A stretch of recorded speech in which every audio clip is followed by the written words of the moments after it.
A pedido do governo, a Polícia Federal e a Agência Brasileira de Inteligência vão apurar as causas do apagão que atingiu 25 estados e o Distrito Federal. A falta de energia começou ontem por volta das 8h30 da manhã e, segundo o ONS, foi provocada por uma falha no Sistema Interligado Nacional. Em coletiva, o ministro de Minas e Energia classificou o evento como extremamente raro e sem relação com a segurança energética do Brasil. De acordo com Alexandre Silveira, as principais informações dão conta de que o apagão foi causado por uma sobrecarga no Ceará e em outra região ainda desconhecida. Os estados do Norte e Nordeste foram os mais afetados e a energia só foi totalmente restabelecida por volta de 3 horas da tarde. Um novo relatório do Operador Nacional do Sistema deve ser divulgado em 48 horas e a gente tem mais informações com ele que acompanhou tudo desde o início. João Pedro Melo, o que você traz de atualização para a gente? Bom dia. Oi, Carla. Bom dia para você, bom dia para todo mundo que está nos acompanhando. É isso, o governo federal pediu para que a Polícia Federal e a Agência Brasileira de Inteligência investiguem as causas desse maior apagão da história do Brasil em extensão. A ideia é apurar responsabilidades, viu, para saber o que de fato ocorreu para deixar 25 estados mais o Distrito Federal sem energia elétrica nessa terça-feira. Esse problema começou logo no início da manhã e só foi resolvido por completo por volta das 3 horas da tarde. E foi, obviamente, o suficiente para afetar a rotina da população brasileira, que enfrentou transtornos na chegada ao trabalho, diversas outras atividades, semáforos ficaram desligados, hospitais ficaram sem atendimento por conta exatamente da falta dessa energia elétrica. O ministro de Minas e Energia classificou esse evento como extremamente raro e sem qualquer relação com a segurança energética nacional, como você falou agora há pouco, Carlinha. Alexandre Silveira não descartou a possibilidade desse apagão ter sido causado por um ato criminoso e também premeditado. A gente vai ouvir agora o ministro Alexandre Silveira. Esse evento ter acontecido nesse horário da manhã, da forma que aconteceu, nos incita a estarmos pormenorizadamente pedindo que outros ministérios mais especializados na apuração de eventuais práticas que não coadunam com o que é importante para o setor, participem conosco da apuração do ocorrido nessa data. Nós vamos encaminhar tanto a Polícia Federal quanto a ABIN a instauração de procedimentos para apurar eventuais dolos nesse ocorrido de hoje. Bom, a primeira-dama Janja da Silva associou esse apagão diretamente com a privatização da Eletrobras, isso pela internet. Em entrevista a jornalistas para explicar o ocorrido, o ministro ressaltou que é leviano relacionar o ocorrido ao processo conduzido no governo de Jair Bolsonaro. Alexandre Silveira, no entanto, classificou a crítica de Janja como natural, porque, segundo ele, o movimento fez mal ao país. Como o setor elétrico de um país, em especial com a dimensão territorial que é o Brasil, na minha visão, não deveria ser privatizado. Deveria ter uma função estatal. Portanto, a minha posição é de que a privatização da Eletrobras fez muito mal, em especial no modelo que ela socorreu, ela fez sim mal ao sistema.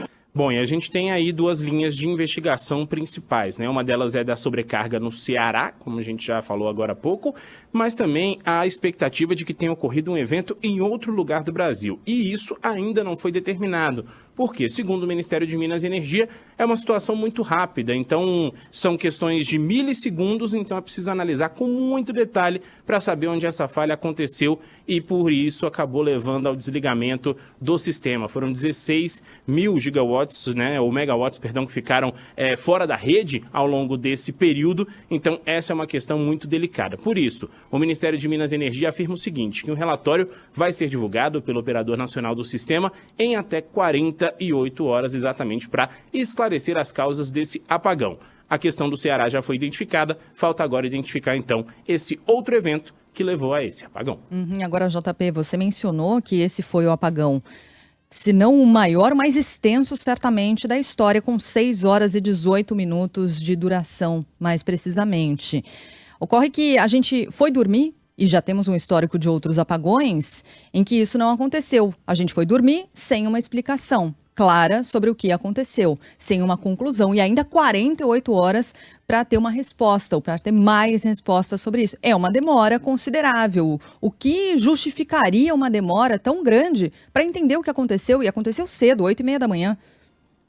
Pois é, essa é uma questão que está sendo analisada mesmo como falei, por conta desse detalhamento, né? O ministro disse que há um sistema seguro, que tudo de fato pode ser identificado, só que há essa demora, porque são eventos de milissegundos. Ele disse que tudo tem que ser analisado em muito detalhe para saber onde ocorreu essa falha. Claro, ele não descarta que a falha tenha ocorrido no sistema da Eletrobras, exatamente que é quem abastece a região do Ceará, mas também há um outro evento, segundo ele, em algum lugar do Brasil. Ontem, logo no início da manhã, quando a gente falou sobre esse apagão, eles disseram que tinha sido um problema na transmissão do Nordeste para o Sudeste do Brasil, né? Que isso tinha derrubado uma parte da carga, outras questões. Então, esse é um ponto que ainda está em investigação. A gente, claro, vai seguir acompanhando para ver qual a posição do Ministério de Minas e Energia e também para trazer aí os principais detalhes a respeito dessa questão. E só para trazer uma informação rapidinho, o ministro de Minas e Energia, né, o Alexandre Silveira,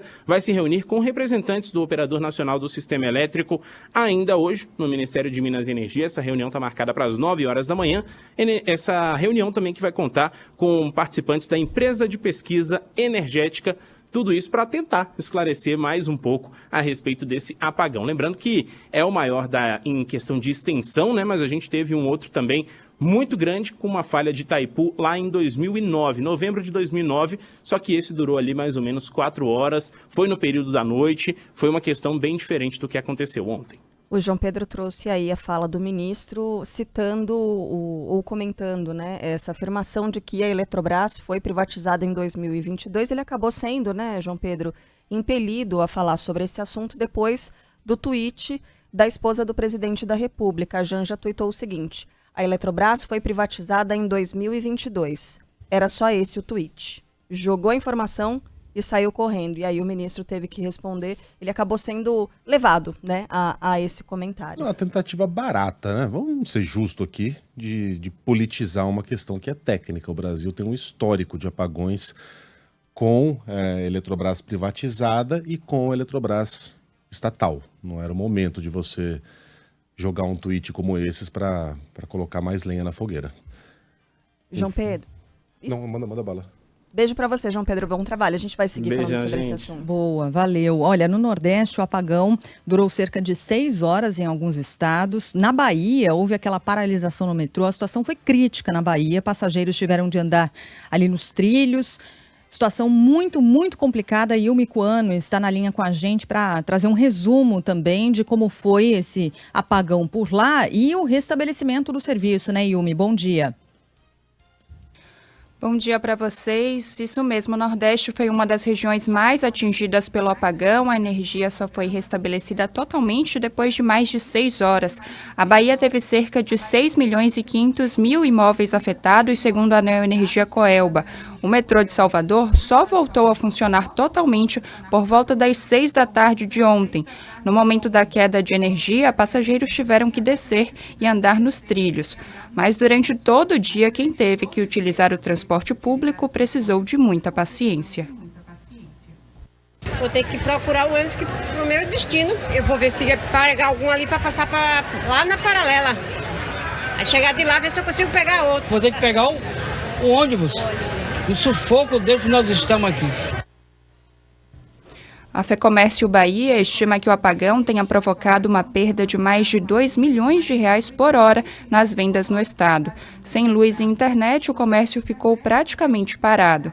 A coordenadora de vendas de uma loja de Salvador, Adriele Menezes, fala sobre os prejuízos. Muito prejuízo, até mesmo porque chegou algumas pessoas e não puderam entrar para pagamento, essas coisas, não conseguimos atender. As aulas não foram suspensas nas escolas estaduais, mas nos colégios da rede municipal de Salvador, aproximadamente 19.500 alunos ficaram sem aulas. Valeu, Yumi. Obrigada pelas informações. Vamos ao norte do país? No norte, só Roraima não foi afetado porque o estado não está interligado ao sistema nacional. Quem tem as informações é Vitor Itaif. Acre, Amapá, Amazonas, Pará, Rondônia e Tocantins tiveram prejuízos incalculáveis por causa do blackout. Em Manaus, a energia começou a ser normalizada após 6 horas, até mesmo o abastecimento de água foi impactado pelo apagão. Os sistemas de distribuição chegaram a ser desligados e só retornaram após a volta da energia. O blackout ainda causou transtornos no trânsito. Zona Sul e toda a Zona Sul está sem energia. Petrópolis, Japim, Distrito Industrial, Morro da Liberdade, o próprio centro, tudo sem energia. Todos os estados da região norte que sofreram com o apagão já estão com serviço normalizado. Roraima foi o único do país que não foi afetado por não ser abastecido pelo Sistema Interligado Nacional. O serviço é fornecido por termoelétricas locais.